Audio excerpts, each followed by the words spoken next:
Dawns ARKS. Welcome everyone to your weekly Phantasy Star Online 2 podcast, recorded live on October 31st, 2020. And let me also say, Dawns Guardians as well. We'll explain what that means in a little bit here. I'm one of your hosts, PrinceBrightstar, and with me is Xance. Go ahead and say hello. Choose to fight. You were cutting out a little bit there. Go ahead and say that again. No, it's fine. I was just singing the intro for Phantasy Star Universe. Well, I think you were singing the Ambition of the Illuminous version. Yes, there. Exactly. But yeah, we've got a packed show here for everyone today, including the news that Phantasy Star Universe Clementine is relaunching later today. But before we get into all that, Xance, how have your past 2 weeks here been? Because you were not here last week when we did the episode 6 analysis. Yep, that is true. Most of my time has just been spent with either doing schoolwork or playing Dragon Quest X. Gotcha. Yeah, I don't know. Like with PSO2, I do get on every now and then, and with the new update, I like the new update, and I like that we can finally buy triggers. That's great. Yep, definitely, which we'll talk about a little bit more later. But yeah, the hype up to Clementine, I'm going to be focusing a lot of time on that. Pretty much playing that all this coming week. Yeah, I think that's going to be the plans for a lot of people here. And really, the team that did this time things perfectly, since this, even with the updates this week and what's coming next week for PSO2 Global, it's actually kind of an off kind of 2 weeks, if you know what I mean. Yeah, because mainly the updates. Like, we only recently got new stuff this week, and even then, it's not too much. It's just one new, I believe it's just one new urgent quest, and then endless, which we'll get into on that. Plus a trigger urgent quest as well. And Lord Samuel, we'll see if we have any time to run that today. But yeah, like Xance said, both of us are going to be focused on Clementine once that launches later today. Yep, that launches in 7 hours at the time of recording this. I think so, yeah. Yep. I'm hyped. But yeah, what have you been up to? I did see you do that analysis video on the end of episode 6. Yeah, that was a really fun time that I had with Ern and Keen Arwen, and they've agreed to come back on in the future as well. Potentially once we get to know more about the world of New Genesis and such. So that's going to be real exciting, and hopefully you'll be able to join us at that point as well. Hopefully. That took me about a week to get all the material that I wanted to get together for that, getting all the clips and everything like that. So yeah, that kind of took up 2 weeks ago. This week has been kind of quiet for me as well. I've been focused on PSO2, but mostly just to knock out what I could early on, so that I would have time for this weekend here, essentially. Since I didn't want that bogging me down. The only thing that's really going to be in play here is we do have PSO2 Day coming up on, I think it's on Monday, and so for that, I still need to go through each of my alt to make sure I've got all the silver and gold keys I can get from them, so I can finish leveling up my main character. Yeah, and I need to level up my bouncer. I've been so focused on hero that's the only one I have at 90 now. Gotcha. Yeah. Yep. Yeah. So you got a few more classes you want to get up there then. Oh yeah. Also getting the Atlas EX for my, or like getting ready for the Atlas EX for my bouncer as well. Gotcha. Specifically for the Soaring Blades. I already have the Atlas weapon, so I just need to get the Lumiere. Gotcha. Yeah, I'm pretty much all set to go on mine once that comes out, and then of course we got other series coming. We got the Lightstream series, or whatever they're going to call it, Plus, we've got the Liberate series coming once Episode 6 launches, which, all in perspective here, because of the constrained timeline that we're dealing with here, unfortunately, I don't think we're going to be seeing too many of the lesser affixes actually being used at the end of the day here. Yeah, that is true. Because it's outdated content or outdated affixes. It'll be outdated. What, in about a month, I think, or so. Yep. It's like, okay, you can use it on your Atlas weapon, but then, 2-4 weeks later, then it's just going to be replaced by the Glare series at that point. Then. But so just hold off on affixing until the weapons become more stable. And that's kind of hard to do with how rapid we're getting the content.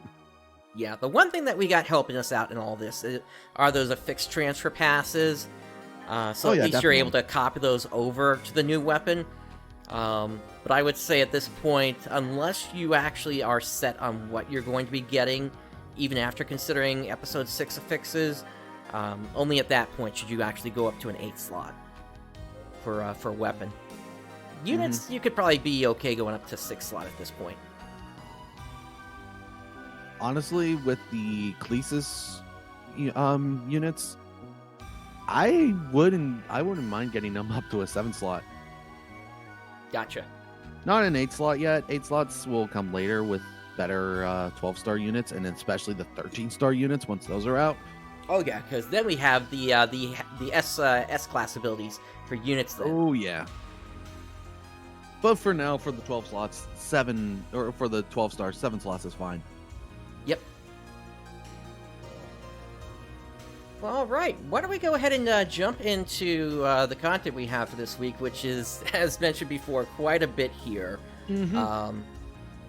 Let's see. Whoops. So we missed a week of updates purely because the Brightstar did the episode 6 analysis thing. Yep. Yeah. So we gotta bear with me for one moment here. I'm trying to get everything working here. That's fine. I thought this was all working, but we got a revival scratch. Yep, that we do. Oh, I accidentally grabbed the tab there. Whoops. There we go. Okay, so yes. So we have a new scratch along with a revival scratch as well. Yes, indeed. A lot of the old costumes and emotes from during the open beta are now re-available, which includes the pole dance. Wish I held on to that ticket then. Yep. So just taking a look at what we got here, we got the Eval Exceeder. I actually found that worked out pretty well if you went with the dragon set as well. The only thing that's really missing at this point are the dragon feet and dragon claws, which are hopefully going to be coming in the future, but we'll have to see. Hopefully. Also got the Freud Gallows here. Some of these are also, of course, themed around Halloween as well here, which, as you might have noted from the start of this episode, that was the Halloween theme from Phantasy Star Universe that was playing there. Which we'll probably hear in Clementine once it launches, because it is Halloween today. Happy Halloween. We'll see. You got the Volgula set here, which has that sort of rear wing there. And the Valkyria set. But yeah, a lot of the accessories that extremely expensive right now in the markets are now back in, i.e. the blue blaze hands and the wild scarf. Also got the Bitter Simone head and the corpse hood, the wings of darkness. Anything involving wings, they always sell for way too much on the market. But yeah, all the dragon stuff is also back. Yep. Which I know you already have. Yeah, I've got that. It's just they still haven't released 2 parts of it. And then There's supposed to be the Atrum set coming at some point, but we just don't know anything about when that's going to be happening.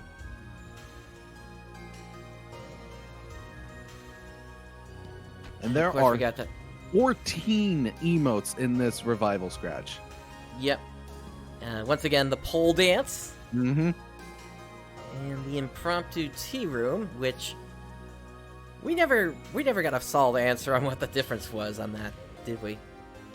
One of them is small, while the other, like a small little table, while the other one, that one is the bench. Okay. Like the one that we got from the Alliance campaign, I think it was. I think so, yeah. Yeah, it was just a small little table.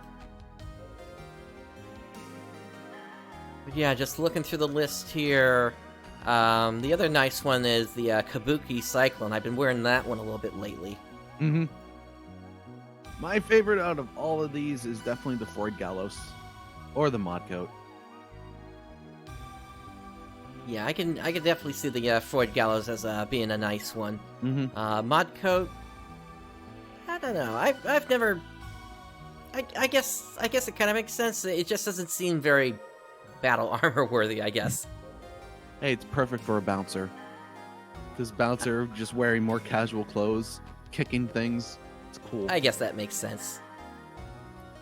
And then, of course, once again, Evil Exceeder base, where, let's see, and you got your innerwear, you got your cast parts. The male innerwear that you never see. Yeah, that's true. You can only see it in the, in the dressing room if you only have that selected. Yep. And of course we got a whole bunch of accessories from this. You do have the corpse hood returning, which I'm kind of surprised that they actually brought that back. Mm-hmm. Because the market is still flooded with the corpse hood clothes at this point. Yeah, it's true, but still expensive. Like, the inflation of Meseta as of late, it's gone insane. I know. You can rarely find costumes at the price they used to be. Yeah. Rip being able to buy costumes with Star Gems on them for 90,000 Meseta. Yeah. Even 300,000. It's just skyrocketed, and this may be the point where I call it quits on trying to get Star Gems from them. Thankfully, I'm sitting at about 7,200, so I'm not hurting for it. Yeah. And I'm sitting at about 1,800, I think. Gotcha. Yeah, hopefully whatever sets do come out in the future for Star Gems, hopefully you won't have to roll too much to get them, if there is anything you want.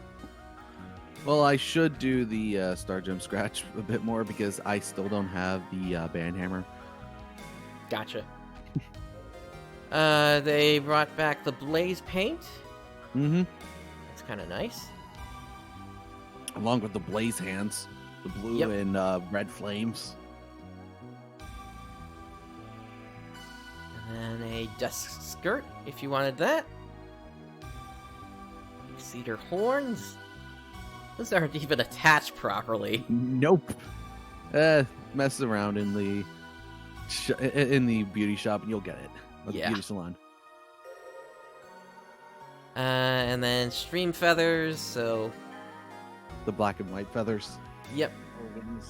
And yeah, all the emotes. So, Dance 5, Sit 3, Dance 6, Dance 8, Dance 20, Space Jump, Airplane, Float, Wall Slam, Operating Terminal 2, Ready Firearm, Impromptu Tea Room, Pole Dance, and Rhythm. I already have all those emotes.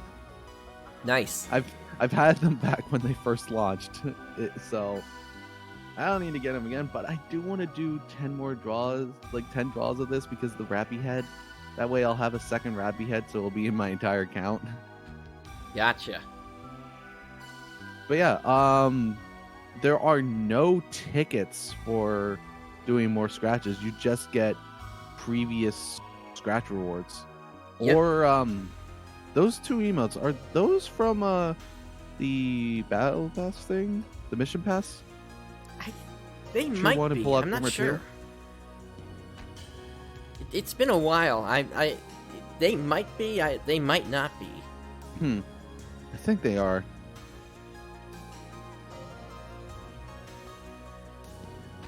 I don't know. Maybe I'll have to look at previous things to see then. Yep. But moving on from one set of AC scratches to another, this week we did get the Wayland Warriors one. So let's take a look at that one now. So we've got Elmer's Regalia here. Fancy. Most of these are very fancy because it's episode 5 related. Yep. The Merlet Carina. Interesting skirt there.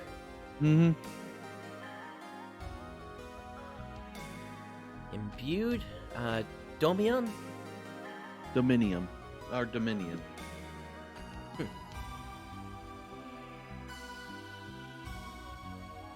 It's I noticed like the male outfits that have like those little like feather or fur stuff around the neck. I always gravitate towards those because those always look cool. Yeah, I agree with you there. It's like you don't want to have something hard rub it up against your neck. It'd be nice to have something softer like that. And we got more wings. Oh, all the wings. And then a Halloween-themed emote here, Spooky. The female one is hilarious. Yeah. Dance 45. It's alright.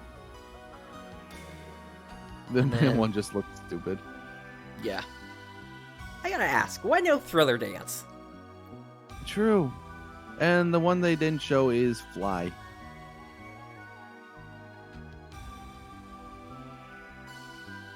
But yep, once again, all the different armors. They even got the Shregger armor in here as well.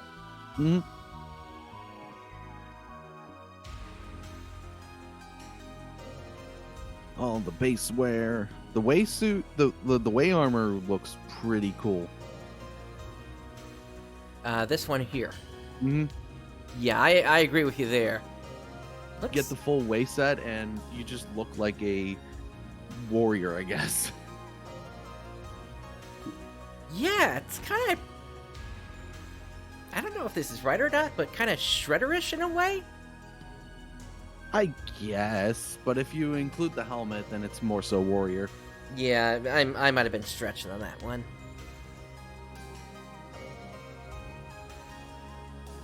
Although, yeah, like right there's the way helmet. Now that's I see what you're saying there. Way helmet. So yeah, it's a warrior. Yep, or some sort of guard or something, I guess. Probably. Also, we got a bunch of new hairstyles as well here. Imbued hair, I guess that comes with like some sort of a ribbon up there, or no, maybe that's just colored. Probably. New set of eyes, of course, including the Elmir eyes. You can get the Get 'em Holt tattoo. One tap. The VOD for this is going to be available immediately after the stream, so you'll be able to start from the beginning there. And then of course the Shregger mustache, if you're looking to get one of those. Yes, the beautiful mustache.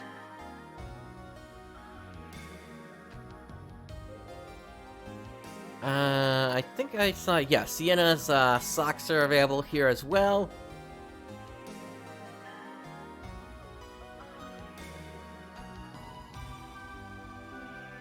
I guess you can get your wolf tails on if you want. Oh, there's a lot of different tails in this game already. That there are. Shregger's cape. And his crown as well. I like the hat. It's very fancy. The Elmer hat? Yeah. Any top hat, it always looks great. Yep. And you can get his cane as well. That doesn't seem to be a weapon camo, so I'm curious how that would actually work in battle. You probably are just always holding it in your left hand. That could be. Because for some reason, every character in this game is right-handed. So yeah. But when it comes to weapons that are dual-wielded weapons, you're holding the weapon while also holding the cane at the same time. It'll just look weird. Yeah, that's gotta be really weird, especially holding something like a sword or something like that. More wings. Yep. The Merlet set So this many time. wings. And then pointed wings as well. V-wing chest plate. So another thing for your cast if you want that. And the Hator hat. Elemental transition from this one is fire. And then, to your point, fly is the one that was not included before. As for the bonus rewards, at 10 you get the Emperor crown. At 15 you get the Emperor head mount. And at 20 you get Melfonsiana's hair. The crown is cool. Honestly, I would take the crown. If I had the money for scratches, I would do it just for the crown. One tap tap. This is actually from Wednesday. And then, of course, we have a new fun scratch. Yay, fun! So, Ogre shortcut gives you kind of a crazy looking hair there. Kind of anime-ish, I guess. Natural eyebrows. You're saying they weren't natural before? X-ray paint, so you can get your skeleton on that way if you want to for Halloween. Only we had the skeleton dance emote. Spooky, you know the dance from skeletons. the dance from that video. Well, it's either gonna be that or it's going to be sand you're gonna see. Oh jeez. I'm sorry, I had to call it out. Yep. There's also the head bump, so if you want to get an injury on yourself, I guess. Floaty notes. And then you've got Heel Wheels B.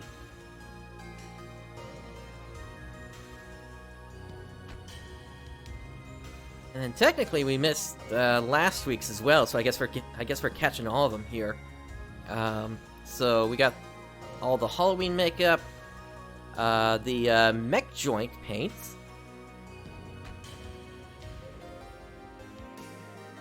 and some Halloween themed ties. Core Unit B, the Springing Eyes. You could grab one of the left, one of the right, and there you go. Just have your eyes popping out. As for the furnishings, you do have a jack-o'-lantern available, but it is the log cabin set that we are getting now. And once again, music discs are in the fun set here, or the fun scratch rather. Nept Casadora, the PSO2 event Calm, Giger Gunagam Battle, and the PSO2 event Disturbing. And then your typical assortment of consumables, item enhancements, crafting, and 2 emotes, Stretch and Trick or Treat.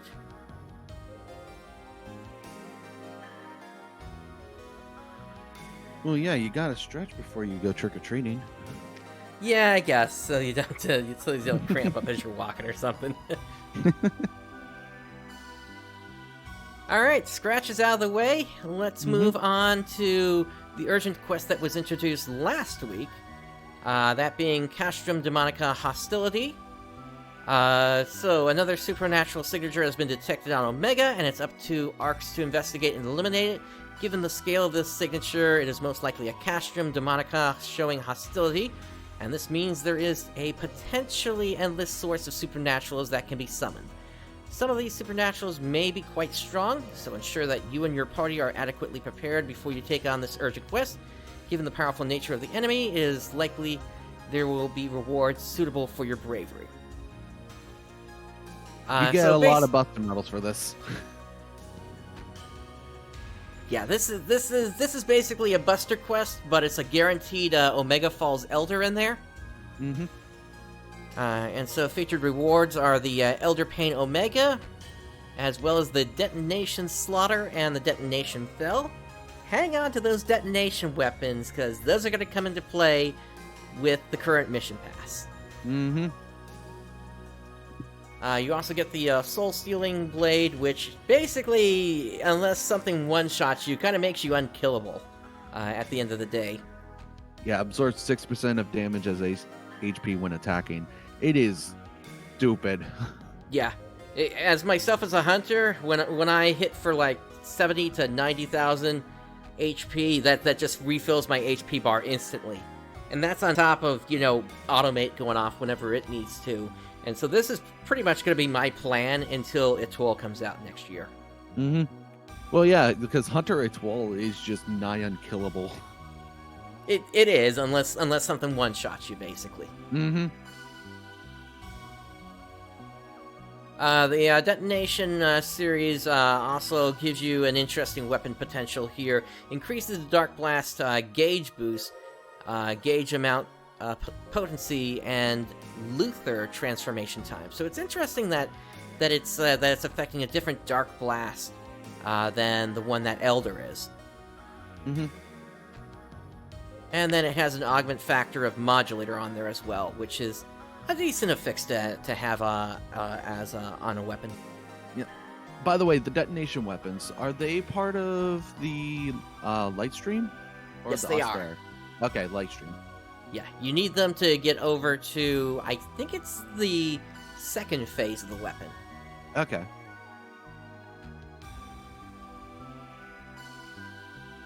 Moving on from that, we also had some ARKS leagues happen. I don't know if there are any more. Yeah, it doesn't look like there are any more this month here. Yeah. I don't know why they decided to bring that back. That was weird. Yeah, because I don't think the Japanese side even got this one. Nope. I checked and they didn't have any ARKS leagues recently. Yeah, it's like been years since they've gotten any. Mm-hmm. Still, it's nice. It's nice for people to have the opportunity to do it. And I got first place in one of mine. Nice, congrats. I got third. Say again, sorry? I got third. Okay, that's still not that bad. What, you got like I think 30 star gems from that then? Yep. Alright, so moving on to what happened with this week's maintenance here. So we already went through the AC Scratch ticket. We also got a new Mission Pass Season 9, new Fresh Find Shop, exchange Rising Weapon Badges for quest triggers that was added to Tiers 1, 2, and 3 for the Rising Badges. Mm-hmm. We got the new enemy Omega Falls Luther, and the big thing that was released this week, Endless Quests. Yep, and there is no article talking about Endless Quest. Indeed. So why don't we talk about that briefly here? Alright, so basically what Endless Quest does, it's in the name. The quest is endless until you run out of time. Defeat enemies, you can clear specific mission orders to gain additional time. There is a rest period, so you can restock on items if you need it. But the main goal is just quickly get through as many rounds as you can possible and rack up the points. Yep, and make sure you're doing those stage orders so that you can increase the amount of time you have. Mm-hmm. Until you get to the part where you have to fight 3 bosses, and one of them is the Enflong, and you just die multiple times and fail that mission order and waste 5 minutes on that one part. Yep. Happened to me 3 times.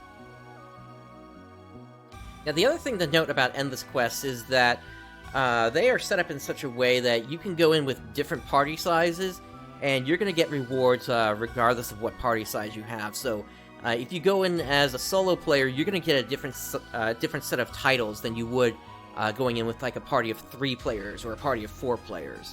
Mm-hmm. At most, you can have a party of 4. Yep. And you even see some content in here that hasn't been released on the North American side yet. So, like, for instance, I recall seeing in one of my runs a particular mission that was over on Harukotan, and that was actually part of a Battlefest challenge quest that was available, I want to say back in, like, 2014 or 2013, somewhere in there. And it was... It was basically being used as sort of a speedrun event for the Japanese live events back in the day. Okay.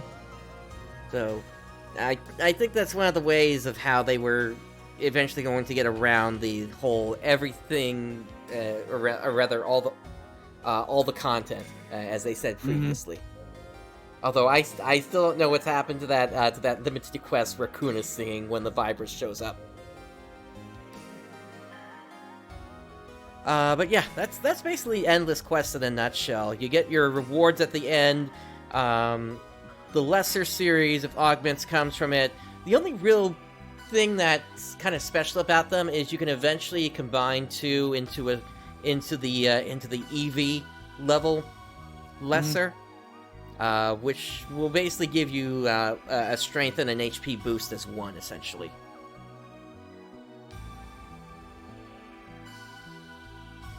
Moving on from that, we also have some in-game campaigns going on. Join an alliance.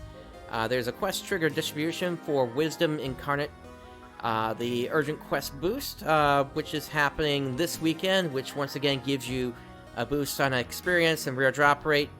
There's also the quest trigger distribution coming next week for Dying the Death trigger. That is going to be for the Omega Apprentice fight coming next week. Yep, and that's the part where you ride the drill.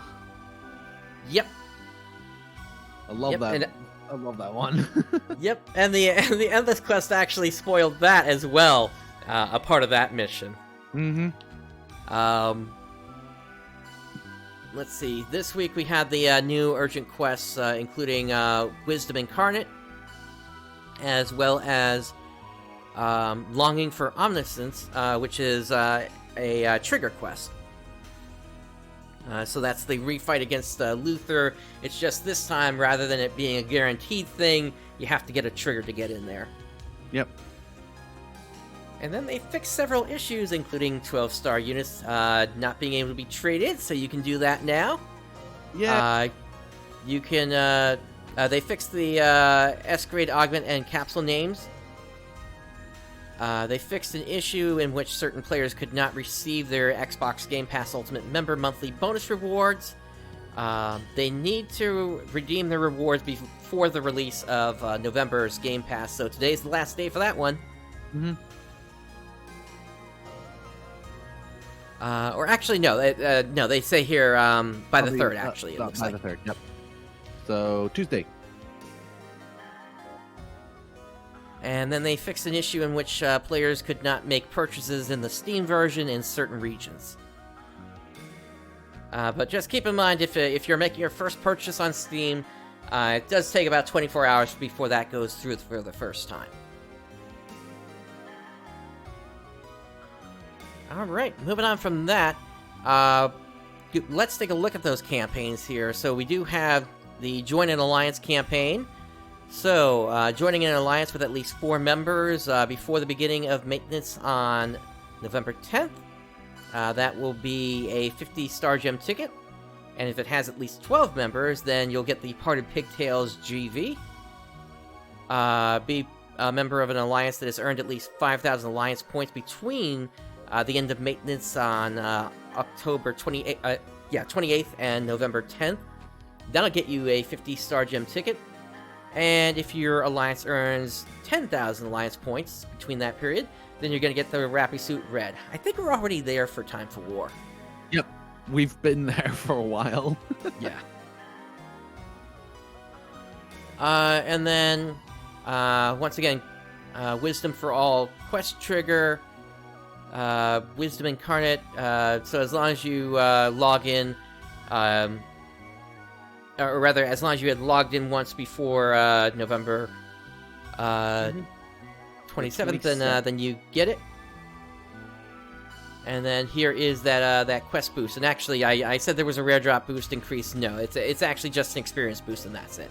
Ah, that's pretty lame. Yeah. And then here is the next one here, the Dying the Death trigger. So again, that's going to be for the Apprentice, Omega Apprentice fight. And right there, the image kind of spoils what you do in the fight, so make sure you leveled up your Luther form. Yep, definitely. And that's it for part 1. So probably part 2 we'll get the main Buster urgent quest, the one that has the Gemini. Yep, that's the one I'm looking forward to, because that's where I think the Chalriel arm is going to start dropping. That is an arm piece that comes with, I believe, 80 extra attack power built into the unit. It's sort of a glass cannon unit, since defenses aren't as strong as other units you're going to get in Episode 5, but it will make you stronger physically. Mm-hmm. And it's also the one Buster quest urgent that I remember on JP. Super hard, you never did, because you will fail. Yeah, no, it is a really difficult fight, because now it's not just enemies coming at you from the front attacking your Buster towers. Now they're coming at you from 3 sides. Mm-hmm. Because all the Buster towers are in a cube format. Yep. And you're actually kind of inside castle walls as well there, so you're kind of running along the side of the walls. Plus, there's water trying to push you down as well at the gate where the Castrum Demonica is.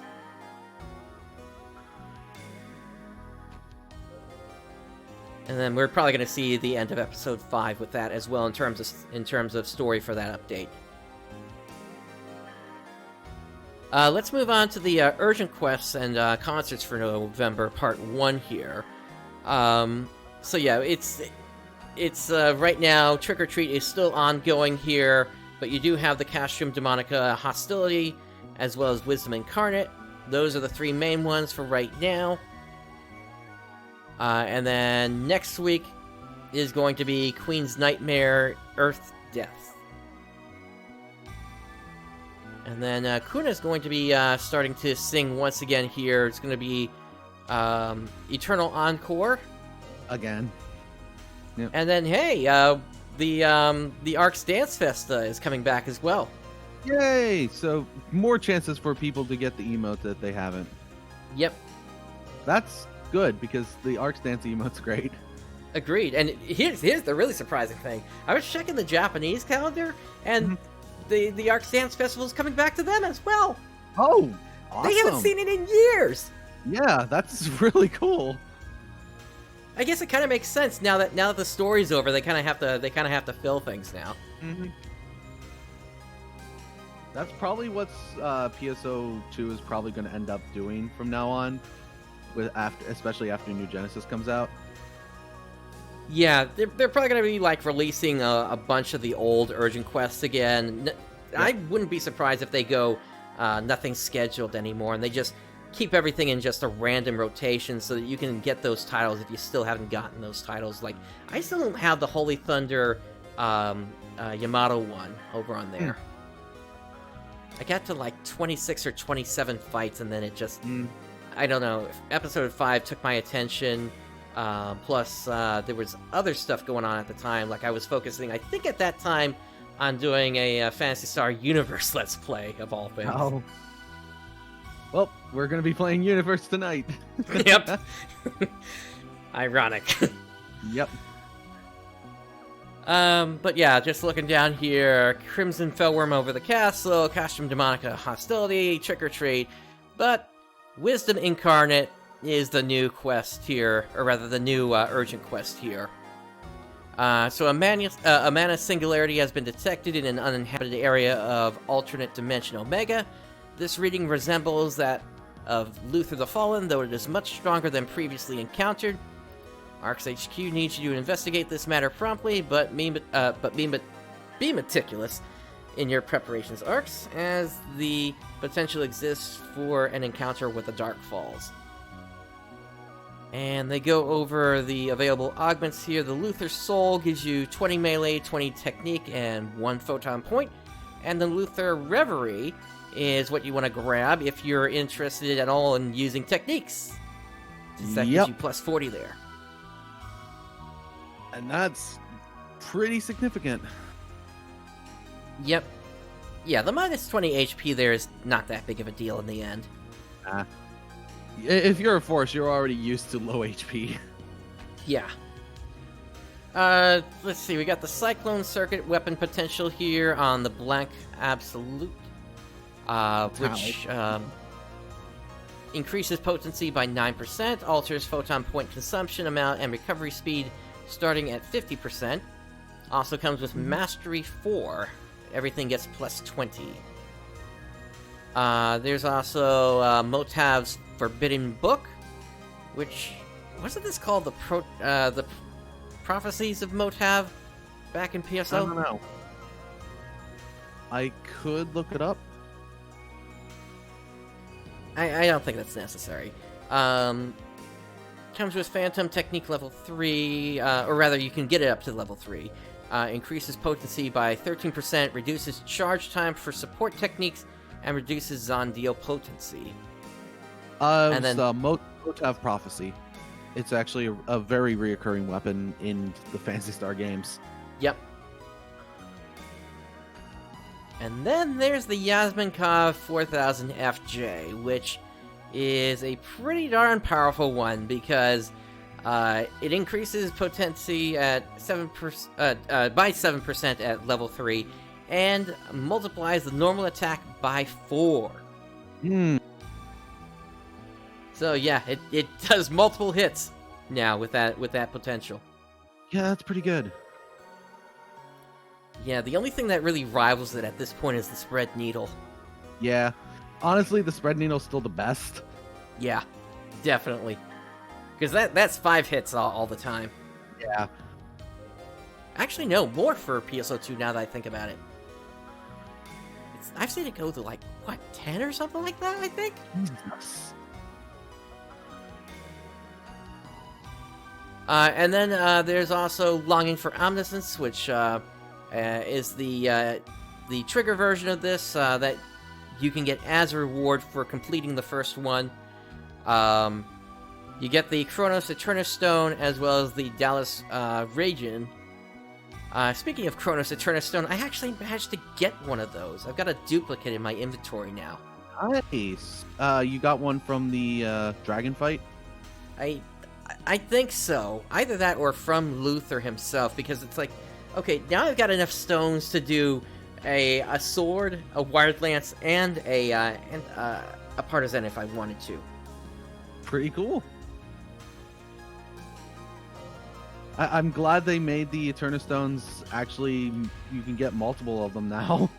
Yep. Because if I remember on JP, they were extremely limited. Yeah, it was like, you get one from a title, you get one from another title, I think, and then the rest were like... It was 50 Persona, the Persona runs. 50. No, you're thinking about the Circular Stone. Oh yeah, that was the Circular Stone. But yeah, but both of them were limited, way too heavily. Yeah. Eventually, trades were implemented that did get you more of them, but by that point, they were kind of older weapons. Yeah. Moving on from that, we do also have the new Mission Pass, Season number 9. So, normal tier rewards, you get the Lilirops, as well as the Kuna stage, which is a room item. Mm-hmm. So you can have your own CUNA concert. Yep. Oh, that's interesting to know there, Engineer of Ruin. Thank you. And then the Bed 2 emote here as well. Oh yeah, the raid even on NA is stupid low. Yeah. If you want to get your Chrome Dragon on, you can do that through the Chrome series here. You've also got the Cobras series for the female cast. A mascot necklace, so that's going to give you the Rappy, Meow, and the ARKS logo. I'm surprised Arkham isn't on there. Mm-hmm. Probably represented by the ARKS logo. I guess. Also got for humanoid males, you got the Twinkle Robin outfit. This one, I don't know. It seems kind of... I don't know. I'm trying to remember what it is. I think it's a Miyazaki film I'm trying to think of here. That kind of outfit kind of comes from, I think. I just can't place what the name of it is. I can't. You also got... Say again? I can't think of any either. You got the Grimmica set for the males. It's a little short there, if you ask me. Yeah. And then you got the blaster units. Canary scrap outfit for female humanoids. Striped socks. And then you've got several other camos here. The PB Saber camo, which is a double saber, and the Skull Launcher. There's also the hair drill extension. Yes. And that does rotate. Yes. You've got the Varro Marino set. Which I guess the idea is you're supposed to go underwater with it because it has a snorkel? I think so. And then you get the Gelios set, which, if you've been wanting to get your Zect on, there is the head for that. Zect, of course, being a character from Pusoni, the comic for PSO2. Yep. And then you got the Refasil series as well for the female cast. And they have renamed the stone from the Circular Amphitrite stone to the Founder's Amphitrite. Don't know why, but alright. But that's the stone you need if you want to get a light stream weapon. Yep. Material needed to upgrade 14-star Profound Shion series weapons to 15-star weapons. And then we got the normal assortment of consumables here: Rising Weapon badges, Star Gem tickets, X-Cubes, mission badges, Triboost, Izane crystals for the gold tier, as well as Great Enhancement, Augmentation aids. They still have not changed the affix augments to a later tier. They're still garbage. Yep. And of course, if you hit tier 31, you get into overrun mode, whereby you can then pick up second sets of different costumes, or if you want to go for those mission badges, which you might want to do based on what we know from the Japanese side, you can wait until then to pick up any costumes and then look through the list on both ends of this to figure out, okay, if you want to get the costume just one time, then you can get it in the overrun while you pick up the normal tier as just the mission badges. Moving on from that, let's check out the Fresh Find Shop for this week. Or actually, no, it's going to be lasting for a couple of weeks here. Yep. So you got the Gothic Maid dress. Trimmed long hair. Gothic Maid tights. Maid brim. As well as a Gothic Maid ribbon. And then you've also got some outfits here, a tea house uniform, As well as for the males, you've got the officer's coat and the officer's specs. Nice. Also, something I want to talk about when it comes to the Fresh Find Shop. Anytime that there's accessories, you're able to purchase them twice. Yeah, they just implemented that. Yeah. Finally. Yeah, they've reorganized that thing. Even the triggers are like right next to each other now. Yeah, that's good. To be fair, I primarily just play on my main character. Don't bother with accessories on others, so I don't need the two, but it's nice for the people who do multiple characters and want the accessories on all their account. Yep. Speaking of triggers, you got the Manifested Planet Breaker, Wisdom Incarnate, Defense Operation Ending Trigger, Dying the Deaths, and Barren Blossom. And speaking of quest triggers, you can now exchange weapon badges for, rising weapon badges for triggers here. So, if you want to grab, go ahead. Yay! Finally. Yep. So, if you want to grab Elder of the Abyss, then you need 8 of the Rising Weapon Badge 1. Same for the original Luther. If you want the Defense Operation Ending, then you need a Rising Weapon 2 badge. And then for the rest of these here, Barren Blossom, Light Barren Blossom, Iron Assault, Phantasm Matriarch, and Maker of New Epochs, then you need Rising Weapon Badge 3. And keep in mind, you can always trade your higher badges down to the lower tiers if you need to. So a single Rising Weapon Badge 4 will get you an Elder trigger. But by the way, the Light Barren Blossom trigger, that's a solo trigger. I don't know why they called it light instead of solo, but okay. Gotcha. Okay, so then okay, I didn't realize that was that. I thought that was the difference of the two Profound Darkness fights, the episode 3 version and the episode 4. So now I actually need to check that out. Yeah, the light one is the solo trigger. I just recently checked myself. Oh my goodness. Okay, so yeah, I gotta do that, and then I'm hoping that we're gonna get the other solo trigger really soon. Then. Which one is that? The Mother and Deus one. Yeah, that one.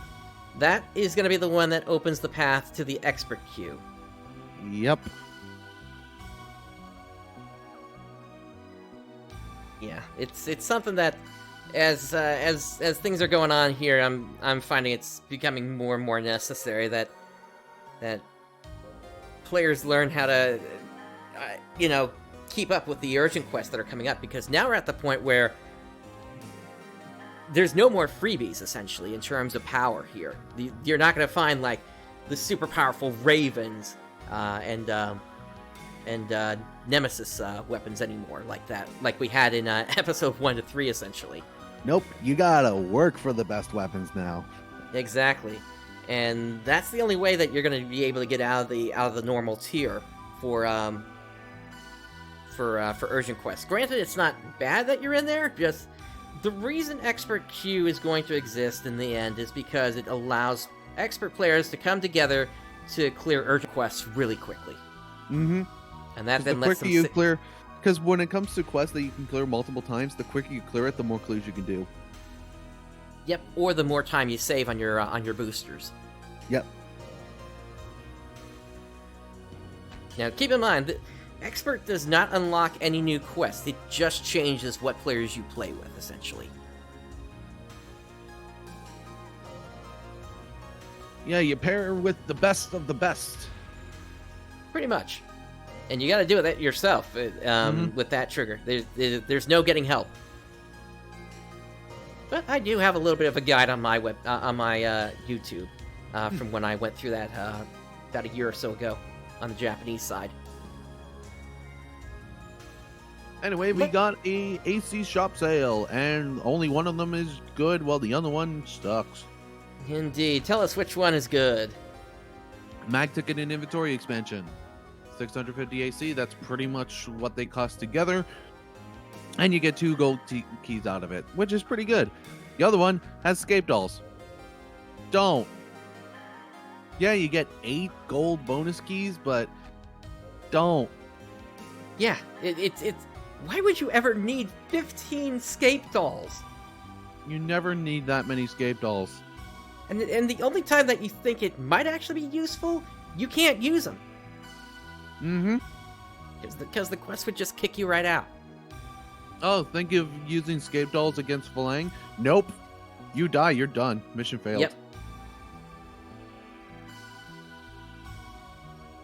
Oh, the solo extreme that is the Omega Masquerade.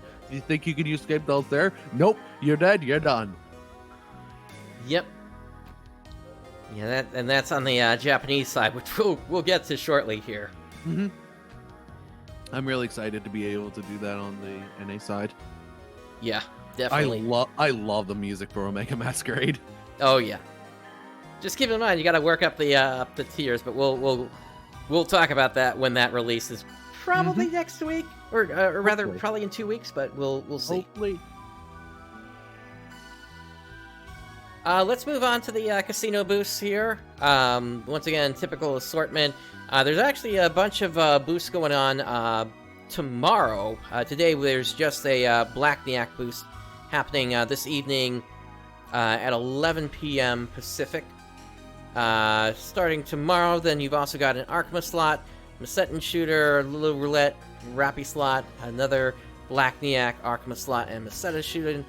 And then throughout the rest of the week, that continues. And it even continues into the week after as well here, it looks like. Actually, that's in 2 weeks. Because the week after is then the 7th and 8th.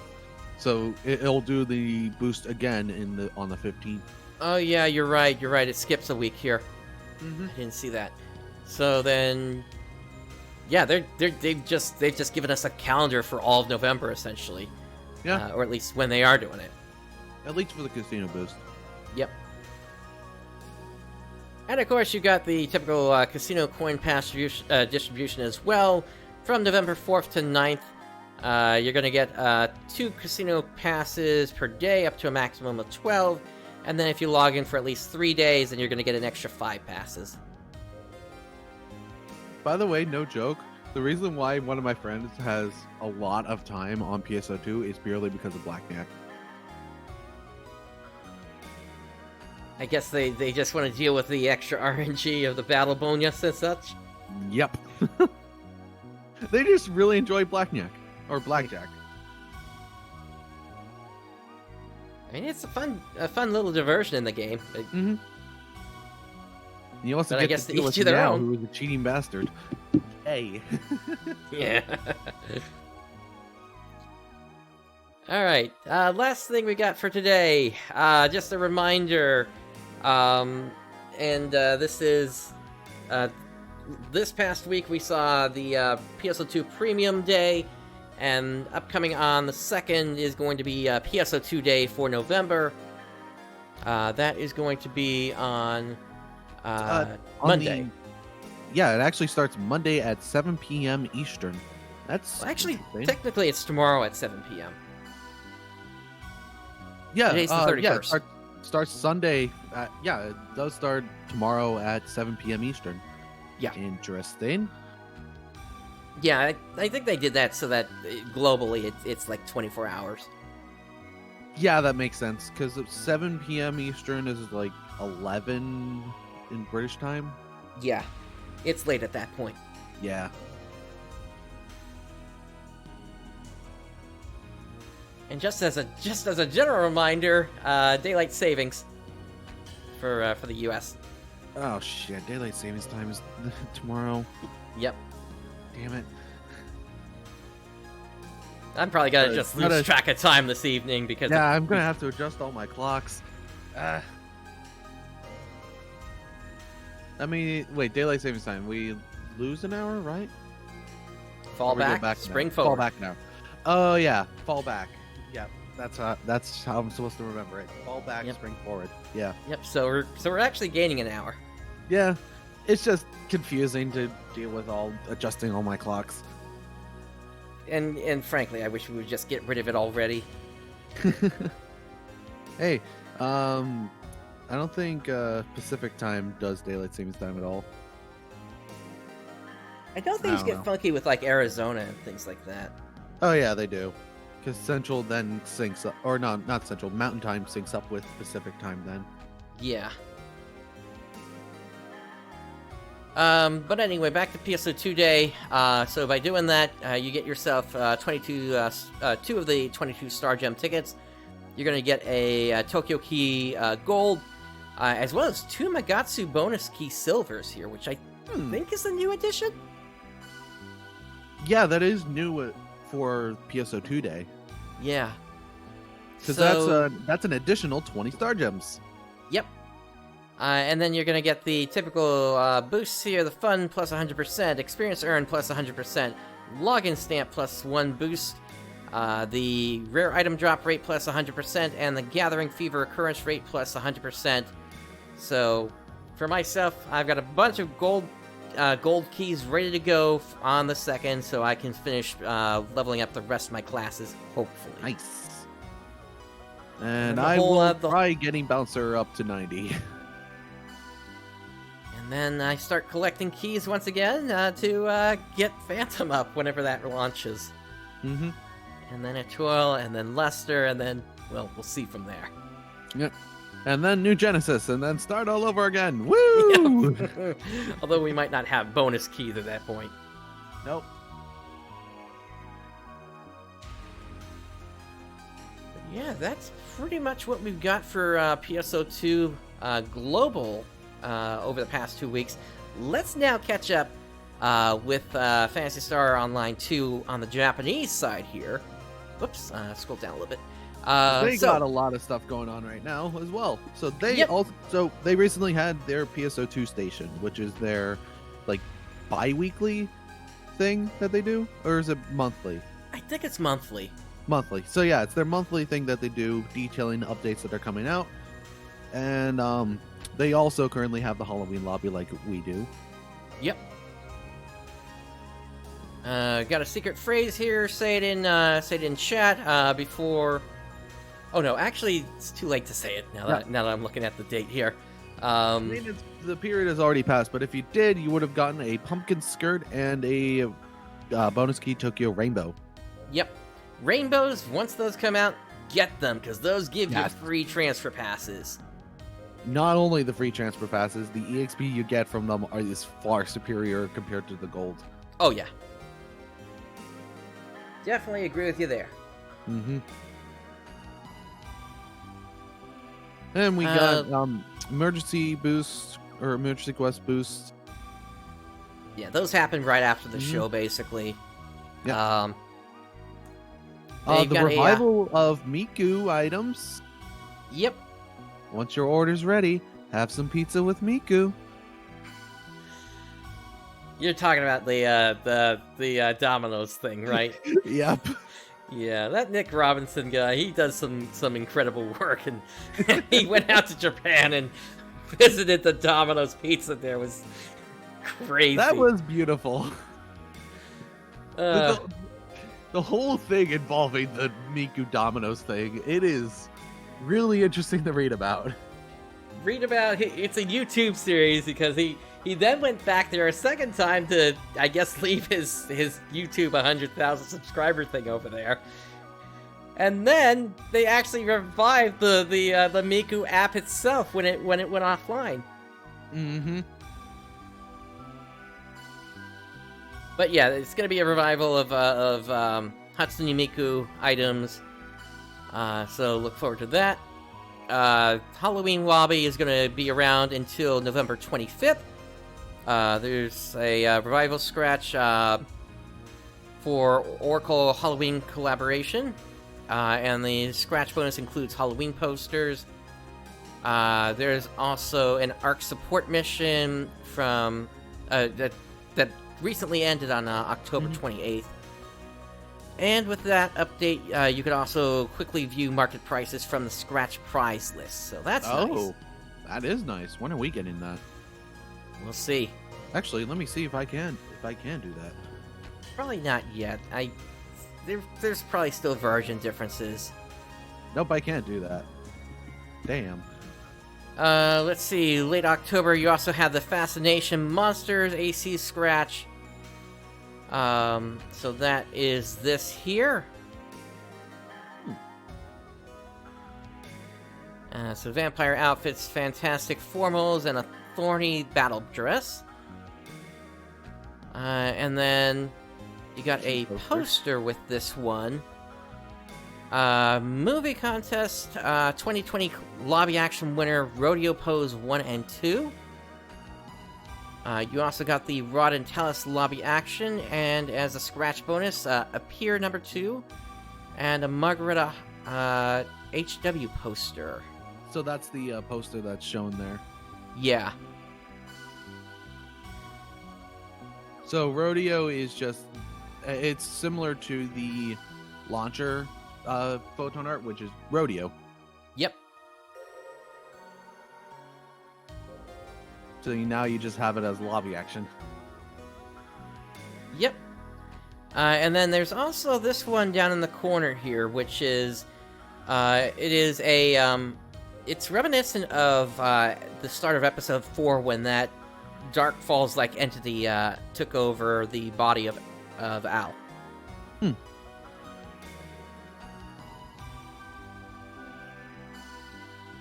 Moving on, with the most recent update, they also added in Extreme Quest Solo Training Worlds Beyond. There's also a 4-player version of that. Inside of there, Operations, Lumimex, and Ultralized enemies can appear. And with this update, they also added a plus potential to 15-star Liberate weapons, which basically adds more percentages on top of what was already on there. Mm-hmm. So more damage, more crit percent, and things like that. Also, they added in the Trick or Treat 2020 version. Yep. We have the 2018 version because we don't have Luminex. Exactly. They added in G to the lobby. Weapon and egg collection. A autumn function event mission. So we're going to be talking about that a little bit later here. Okay. Nemesis and Slave weapon camos. And 15-star weapon Satellite Star Mine. Yep, and I think that is this. Let's see. That's the Nemesis. That's the Raven. So I think. Well, actually, no. It might be these two right here. It says the 15-star right out on the right. Oh, you're right. You're right. Yeah. So it's this one here. Yep. That's a big rifle. Yep.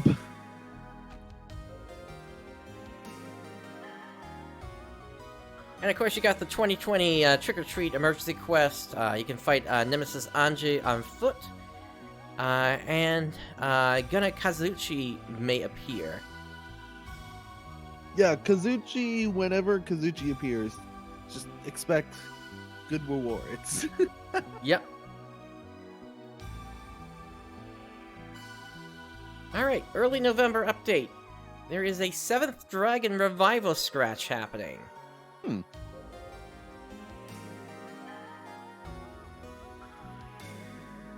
Seventh Dragon, is that a collaboration thing, or I don't know? 7th Dragon was an RPG, I think, over on Japan. Mid-November update. Oh my! Stooky from Stooky555 PSO2 fan site will appear in the lobby. Stooky555? What? Let's see here. I'm guessing it's the one with the afro? Okay, there's a blog site here. Yeah, it's the guy with the afro. He has a rappy in his afro. And then he has a rappy in his head as well here. So, I don't know if he's riffing on it, but may I say Saz from Final Fantasy 13? Yep. That's instantly what I got reminded of. Let's see. But yeah, he runs a fan site. Stooky555.blogspot.com.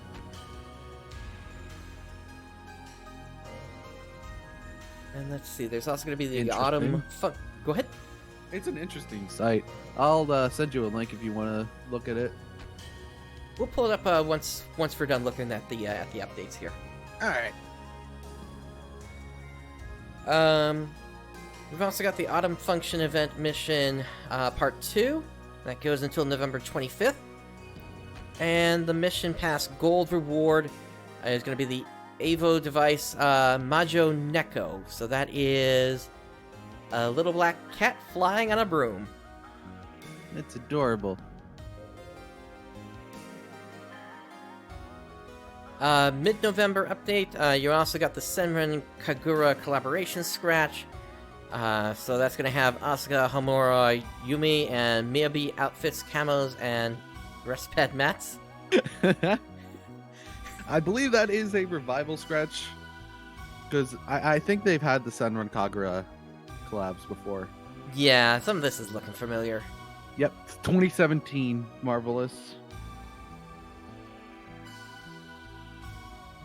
We've also got because I remember that came out whenever it was the new Senran Kagura game, the one with the water guns that they had or something. Water guns. I'm trying to remember now. Senran Kagura. Let me check here.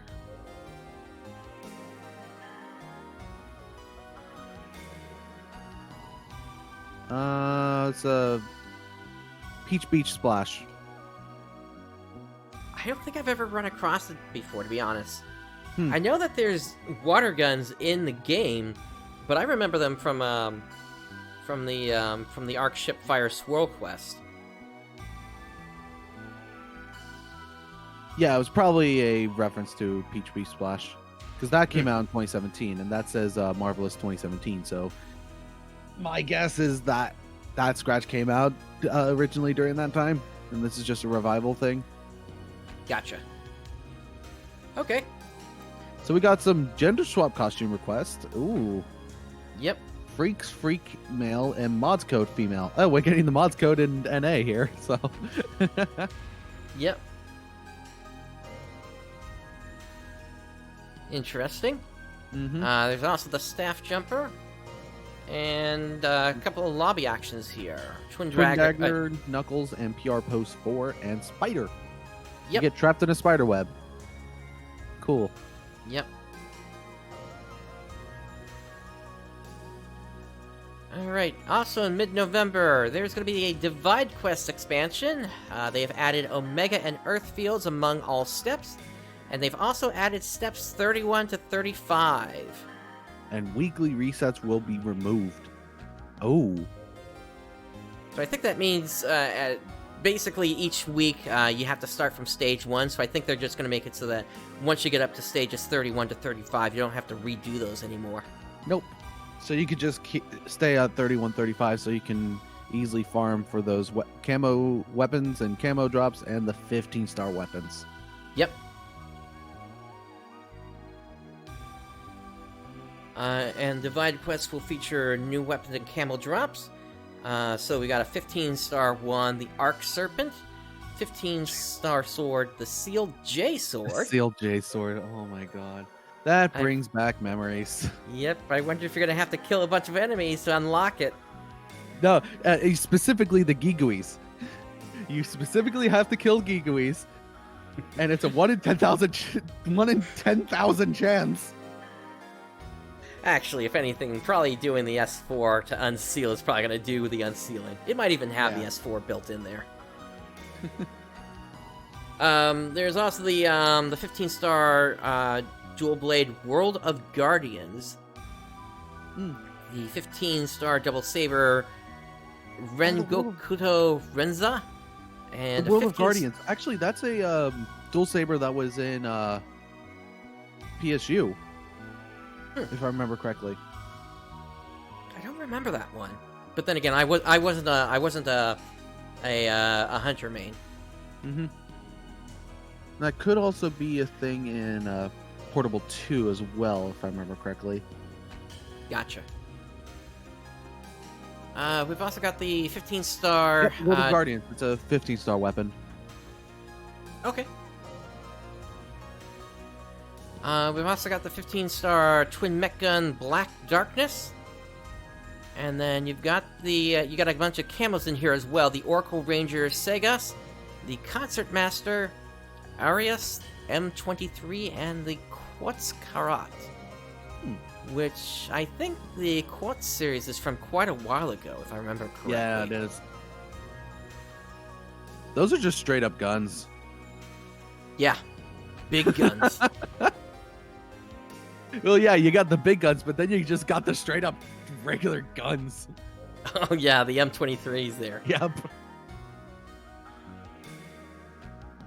It's just a gun. Yep. Nothing fancy about it. Nothing sci-fi or fantasy about it. It's just a gun. Well, we can thank Earth and Enga for that one, I think. Yep. All right, November 18th update. There's going to be a Battleware collection, SG Scratch, which will have variations of PSO2 episode Oracle outfits.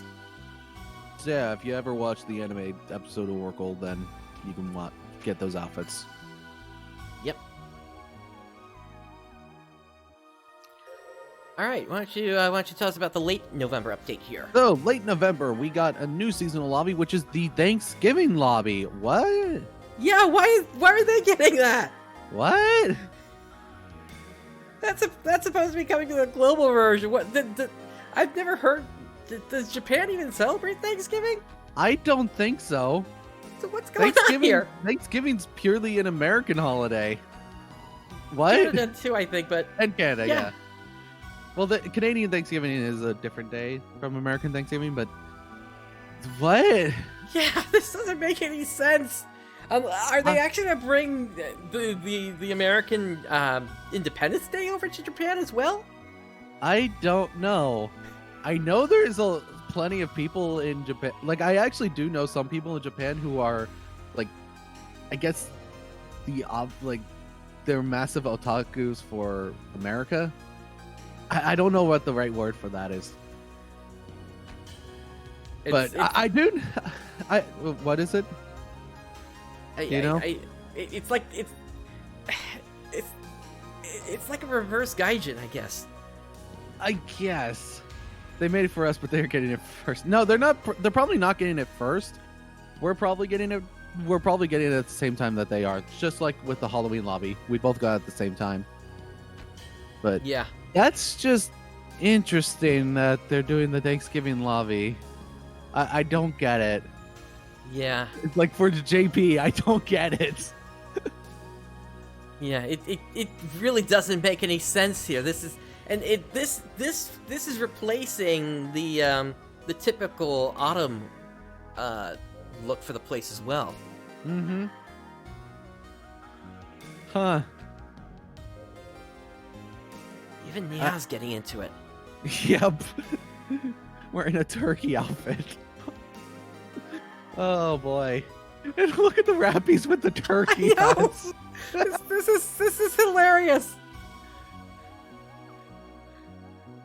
Oh boy. Well, this is just interesting.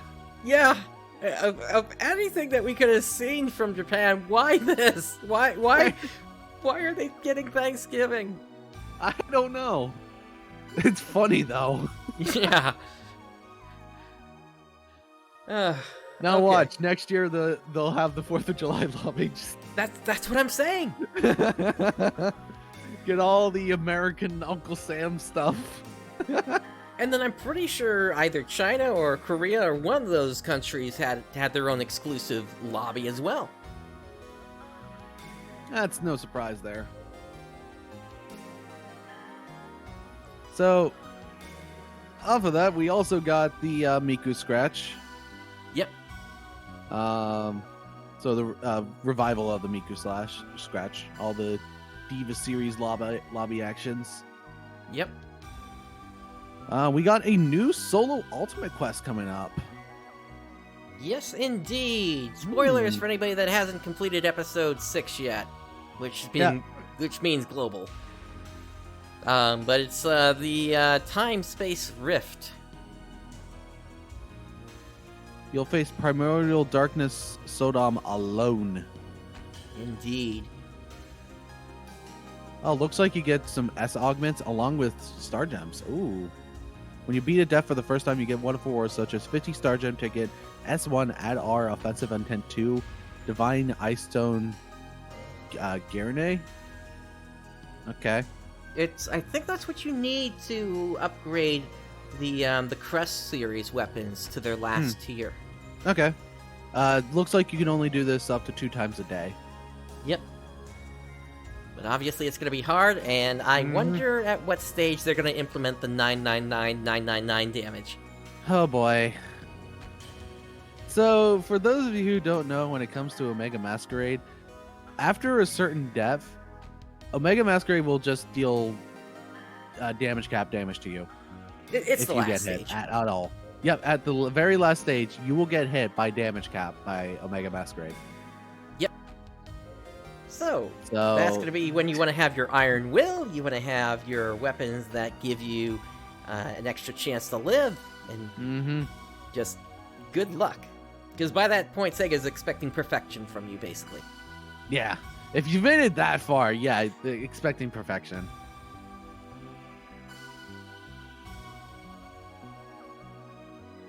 Late November, we got, that solo ultimate quest. Multi-weapon camos will drop. 2 Gunslash camos for all those people playing Luster. And a coat weapon to Zeeg. Coat weapon? Oh, yeah. Oh, yeah, it's the coat. The coat edge. Yeah. Yeah, we've had that in NA for a while. Yep.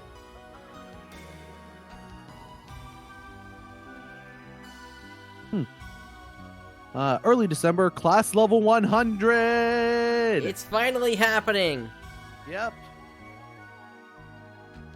And they added a client order to... And add a client order to increase the complex BA stock cap. Oh, that's nice. Yep. And then... So, if any of you were on the PSO2 Discord when this first got announced, this was talked about pretty much for an entire week.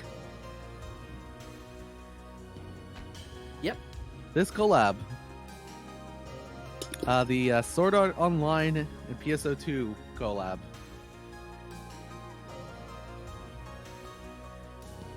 Yep, so it contains items such as lobby actions, camos, and outfits.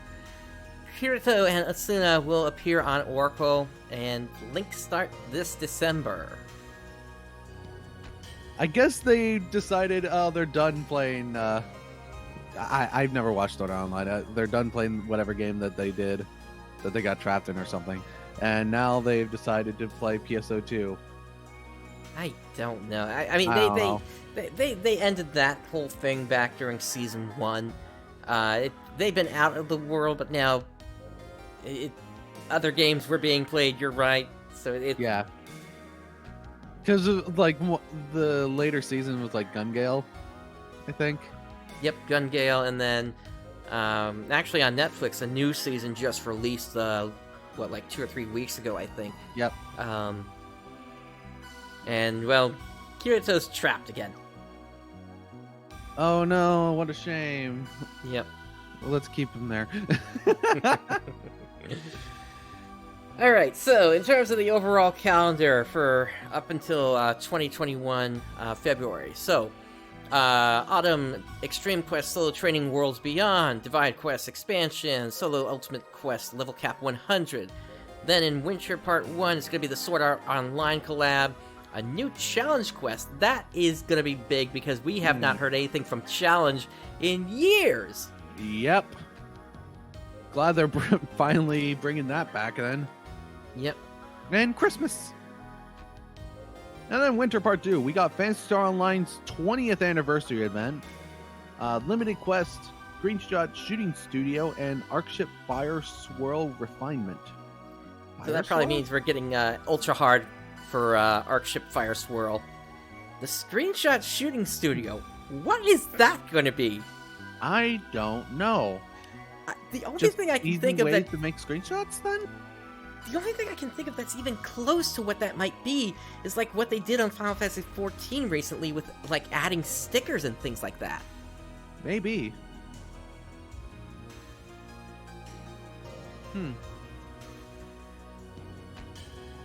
Oh, you can only speculate on that because they really didn't go into detail about it. Yeah, they just kind of passed it off, and that was pretty much it. So, we do have some other quick topics here. Idola got Episode 2, Chapter 3 on the Japanese version. Lindsay from Candide will appear as the Commander class. They have an ability to cause party members to perform a follow-up attack. Krula is a mad scientist who appears as the Soldier class. They're also commemorating Idola's 2nd anniversary. Or rather, the person celebrating that is Papona, once again. And then you got Gerda, Witch of Leoria, is ready to trick-or-treat in her Halloween getup.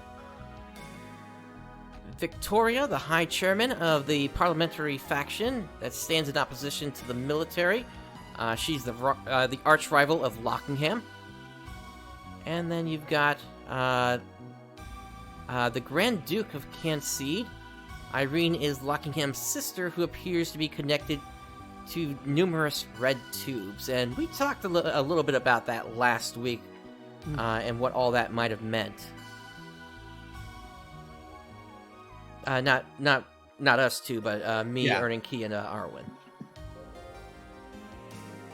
In terms of merch, Volume 9 of Episode Oracle comes out on October 21st, so that's already out. You got a limited edition and normal edition. And then with that, you've also got the Idea Cluster baseware and innerwear, Idea Thigh High, Twin Loop GV and sleeve, as well as Persona masks, mats, and more.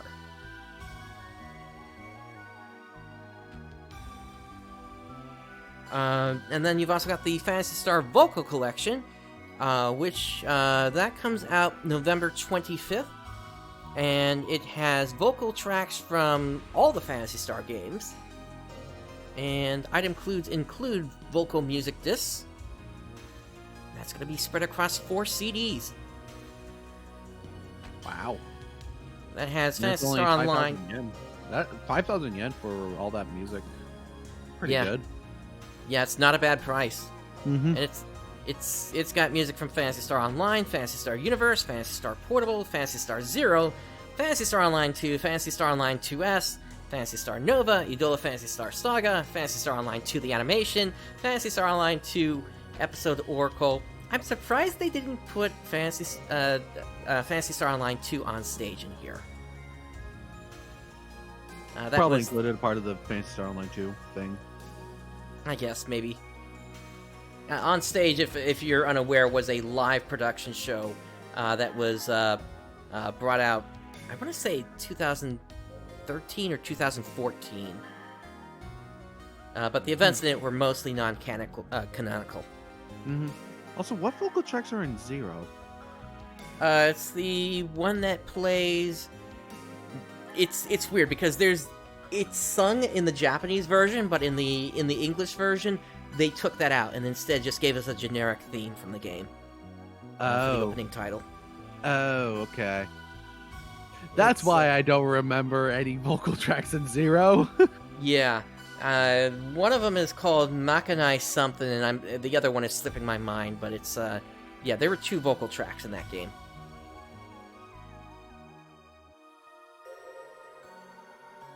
Alright, so let's take a look at what's currently going on, the ARKS Autumn Function 2020. And these events happen from time to time, and basically they are challenges that the team put on which allow players to unlock various rewards. In this case, the players have actually unlocked quite a bit here. So you're going to have extra login stamps, 150% acquired, extra rare drop rate, extra rare enemy occurrences, extra experience, extra Meseta, Casino Super Boost, Gathering Fever rates go up, extra challenge miles, extra battle coins, a Ragin Rearm camo. PSO2S gets some Rappy medals, as well as 200% experience to Season 3 story quests. And then the big thing that everybody looks forward to with this, the extra affixed success rate, plus the grind success rate and the new type experience rates, and 20% off recycle shops. There's also a limited AC recycle shop as well there. So we'll have to see what's in there. So yeah, the way that you get these web panel awards for everyone is by obtaining points. Indeed. Just looking at the current points here briefly, they're at 4.38 million points.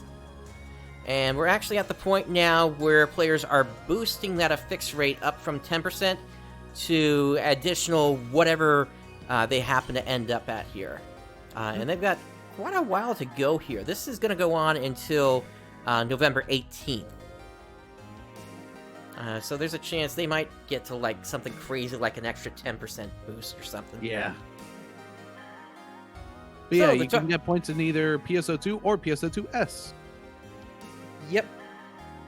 For PSO2S, you just clear quests tagged with the web marker here, and you get points that way. And then as for PSO2, you're going to do Trick or Treat 2020, including the trigger. And then there's also the Worlds Beyond Extreme Quest. Both of those are going to give you points towards it.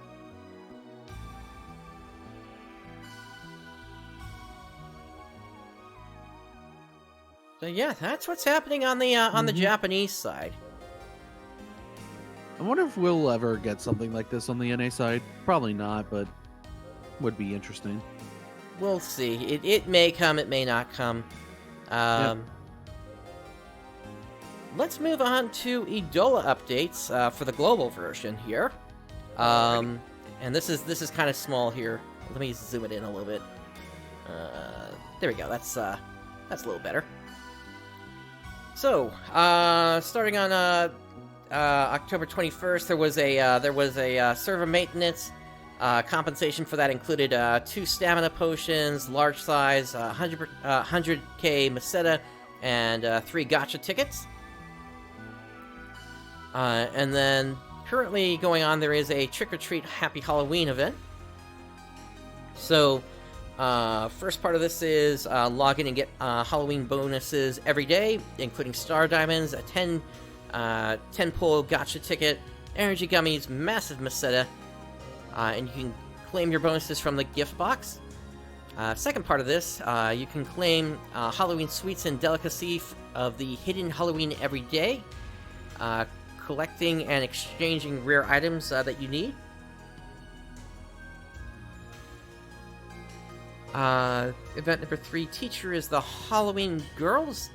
Halloween specific side story is online. Collect Halloween sweets and luxurious rewards, including a limited 5-star liberation. Karen Halloween gets online. The new character Karen Halloween is available now. They have the ability to put enemies into a fear status to make their attacks miss. And the power of the Elemental Blast scales with the number of enemies, duplications included.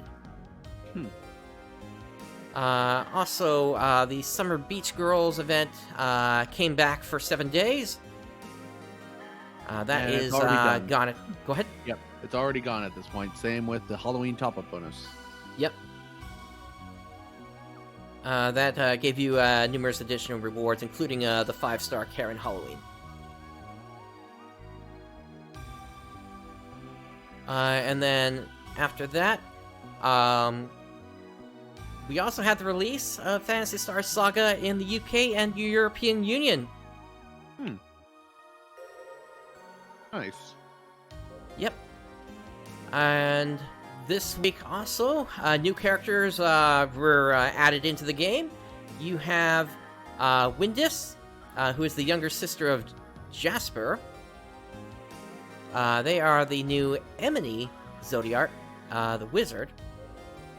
And then they got the Totonot gnome character. They are small in size, but big in power. Cute. Yep. Windifs has an elemental blast that hits enemies with the wind element and scares enemies off. And as mentioned before, the teachers is the Halloween Girls.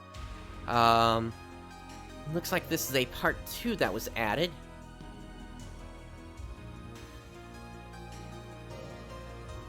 And then, also currently, there is a problem with the gacha in that it didn't update correctly. They're looking into it and hopefully are going to fix it soon. I don't know if that's currently ongoing right now or not, but they'll send some compensation after they fix the issue. Mm-hmm. Usually it's in, like, the premium currency that they'll send. Yep. Issues like that. Yeah, Star Diamonds. Yep. So, you ready to get back to being a guardian? Indeed. We titled this episode, May the Holy Light Guide You, because Phantasy Star Universe Clementine is coming back. Finally, it is time for the soon trademark that you've all been waiting for. Yeah, you can take this one. Yep. We hope to be able to launch Clementine by the 31st of October, which is today, by the today of recording. For people who haven't been around for very long, and even those who have, Clementine has gone through many tests and phases, and has been wiped multiple times during its development lifetime. While Clementine will remain in active development, I'm glad to be able to say that we've reached a point in server stability where we will no longer have to wipe people's accounts or character data during major changes. From this point on, players will be able to create accounts, play, and progress without the fear of losing their data. Woo! Finally! I've been involved with Clementine since 2017. How long have you been following them? I've been following them, but with the threat that there were always going to be resets, I never took it 100% seriously, but I did do, I think, like 4 streams when it first came out. So, and I definitely plan to be streaming tonight, that's for certain. Oh, same here. I plan to go live around 6 o'clock once account registration opens, and I'll be ready for minute 1 maintenance. Yeah, I'm not going to be going live that early. Honestly, account registration is only going to take like a minute, and then it's like, what are you going to do to fill the time after that for an hour? I'll play Portable 2. Yeah, I guess that could work. So, for those of you who are eager to dive into the nitty-gritty and start playing ahead, you can now access our wiki, which details most things that you might like to know about PSU and Clementine and its current state. Information will continue to be added as it becomes available, but for now, you're free to browse it here. So yeah, the Clementine wiki is now available, and it's very interesting comparing that to the PSUpedia, seeing what is different on Clementine compared to the base universe, especially with what's going on now. We're starting at a level cap of 50. If you go to updates here and go click on the only update that's available there, which is the October. Yep. Only thing it says there is starting level cap is level 50. And that's it. Yep. And with that, there are several limitations in the game, including the fact that there's like nothing above a 10-star weapon in the game currently. Yep. And even then, some of those 10-star weapons aren't obtainable yet because they come from A-rank missions. And some of the A-rank missions you have to be above level 50 to go into, so they just aren't available yet. Yep. But at least now players aren't going to be completely rushing to get to max level cap right from the start. They're going to have time to relax into it, and really level 50 is where things were level capped for the official release when things began as well. Yep. And you're joking if you say that people aren't going to rush the cap. Of course people are going to rush the cap. Although there's 2 caps in this game, and I think you should talk about that other cap. Oh yeah, so types. these are the classes in the game.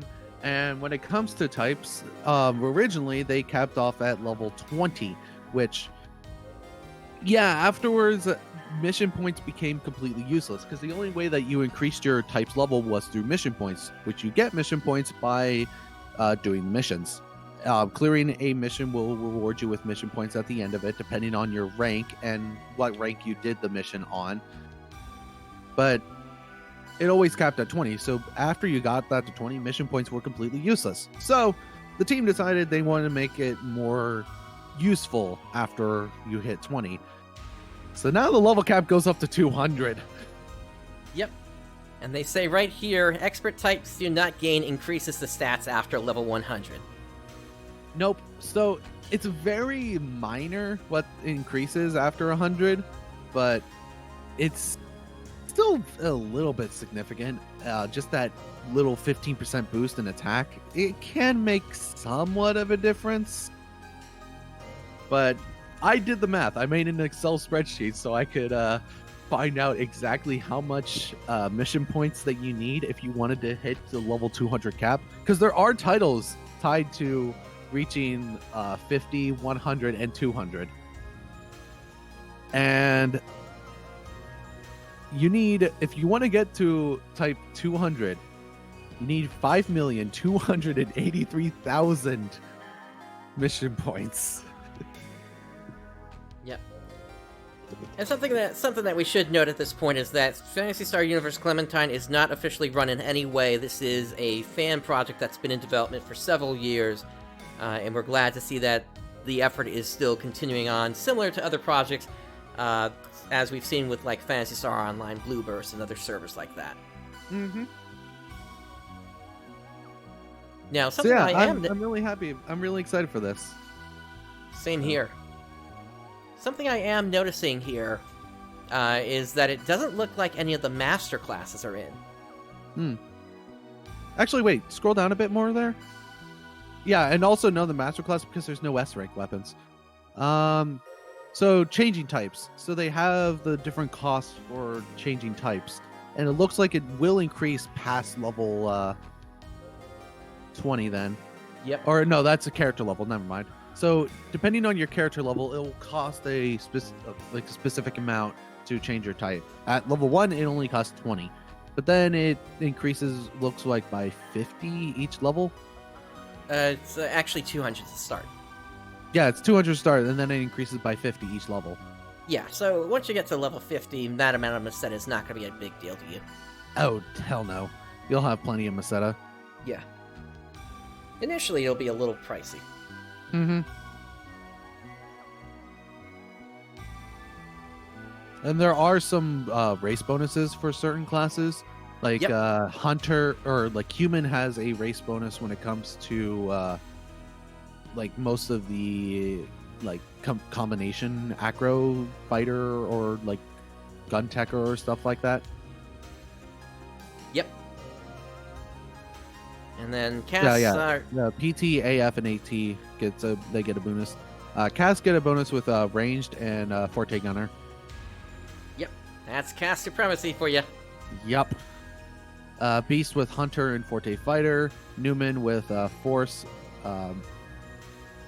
FI, what's FI again? Phi Gunner, I think. Phi Gunner, yeah. Gun Techer, War Techer, and Forte Trancer. Yep. Yeah. Or Forte Techer. So, yeah, I'm really excited for this. This launches now at the time of this, like the time that we've been going on now. We're almost at 2 hours with this. It will be launching then in 6 hours. Yep. I'm really excited. Yep. So, and here they have the details of that. Account registration opens at these times up here. So it's 7 a.m. JST, 10 p.m. UTC, 6 p.m. EDT, 5 p.m. CST, and 3 p.m. PDT. Acrotecher was your favorite back then? Yeah. Acrotecher was fun because they had access to the photon whips. Mm-hmm. The class I always went with is Forte Fighter, but I'm looking to mix it up this time. Yeah, I used to be a Master Gunner back in the day, but I also did like Acro, the other Acro Fighter, because they had access to slicers. But I was a Master Gunner back in the day, so you had only access to 4 weapon types, but I had maxed out the Photon Arts on those. Now, since Master Gunner is out, that's really going to vary things up for me in terms of what weapons I'm able to use. And I'm curious, actually, if we come back over to here, types, did they go into the different weapons at all? Forte Gunner. Yeah, they do say the different weapons that they can use. So, Forte Gunner can use rifles, shotguns, grenades, laser cannons, and handguns at S rank. And then A ranks have spears, sabers, daggers, twin handguns, machine guns, crossbows, and RCSMs. I remember back in vanilla, crossbows were like the thing to have. Yep. Crossbows were stupid strong. Yep, and then they got nerfed. Cast receive a 3% stat boost, and bullet photon points cost is reduced by 20% for that. So, yeah, and then they go into what the stat boosts are here at the different type levels as well here. So yeah, with getting to 100 on Forte Gunner, looks like you get a 10% boost in HP, 10% in ATP, and 10 in DFP, and that's it. Yeah. So it's not very small boost. Yep. It's basically, you go up to 100, okay, you're getting those extra boosts. 200, that's prestige. Yep. Getting to 200 is purely bragging rights. It just shows that you waste a lot of your life playing this game. Yep. Alright, and then game servers open up an hour after account registration opens up. They expect there to be some issues in stability, and you should expect some issues as well. The first few days may be unstable, and you may have connection issues, but they'll be working very hard to resolve issues and fix everything as timely as possible. Whatever goes wrong is going to go out on stream. Oh, yeah. And if ready for this. Yeah. If any major issues crop up that have a significant weight to them, then they'll have to halt their launch and try again in a few days. If their luck is really bad, then they'll update on the situation ASAP. I hope it's not that bad. I'm hoping this goes smoothly. We'll have to see. Same here. They just upgraded the server, so hopefully they're going to have enough capacity for what happens today. They do also note here, if you do have the original install files from previously, you can just upgrade the game to the current version. If you also need the whole client, then you can also grab that here as well. But that is a 5 gigabit install versus like a 7 megabyte file. Mm-hmm. But all the files are there, and there are also separate files that are on the forums if you want to install English voices specifically, and also have Xbox layout. Like specifically for when it comes to the controls, instead of showing the keyboard, what you would press on the keyboard for those attacks, it would instead show the Xbox buttons. I wasn't aware of that. Where do you remember what forum that shows up under? Guides. Guides, okay.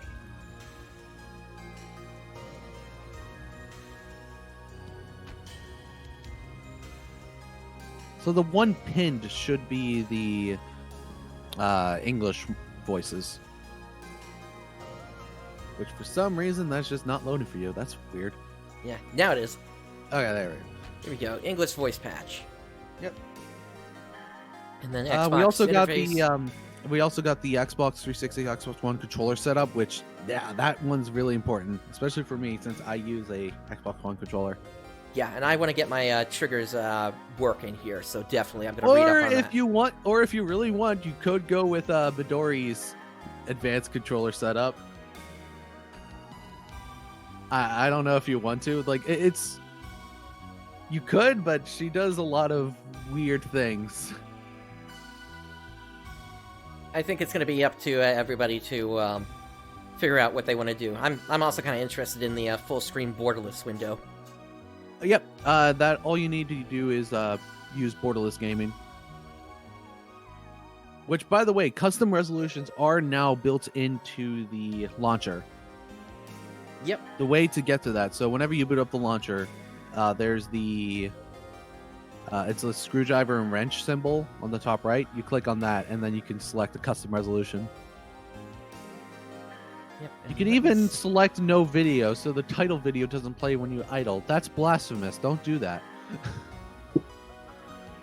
Yeah, you got to hear that. We will choose to fight. Yeah, here we go. In the upper left corner, you can can see it now. So click the wrench, and then that takes you here to the custom resolution. They've also got this experimental thing to increase enemy render distance. We'll have to see what that looks like, and then you can also knock out the initial video to take you straight to the screen, or rather to the title screen, and also have that title screen just continue on forever without it actually ever playing the video.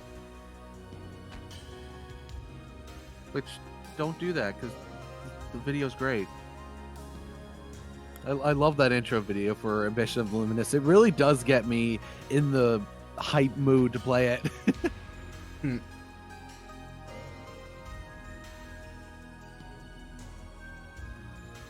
But yeah, that's pretty much what we had for this week, unless you had anything else here, Xance. Nope, not that I can think of. I'm ready for Clementine. Same here. This is going to be really exciting. It'd be nice to finally jump back into that world again and see what they've changed, because from what I understand, it's not going to be a perfect representation of vanilla, but it's going to be at least somewhat close. The big thing I remember hearing that they changed was that White Beast is no longer the place to grind for mission points. Good. I got sick of White Beast. Yeah, looking at the wiki earlier, they also don't list what missions have what mission point rewards, so I think that's something because that they don't know. community's- We'll find out as soon as we get in. Because they changed up how the mission points are received, I guess. Yep. And then we'll have to see how much they were able to do with gas, because I remember they were talking about that as well. Probably nothing for right now. But they'll eventually bring gas back in. Yep. And though it's low priority, I do hope they eventually bring the story in, including Episode 3. If they can, yeah. But yeah, I'm ready to get back into the Gorall system. Same here. And that's it for me. Alright. And so that brings us to the end of this episode. On behalf of Xance and myself, thank you for joining us today. Day has dawned. Have a great day, everyone. May the holy light guide you. Johnny.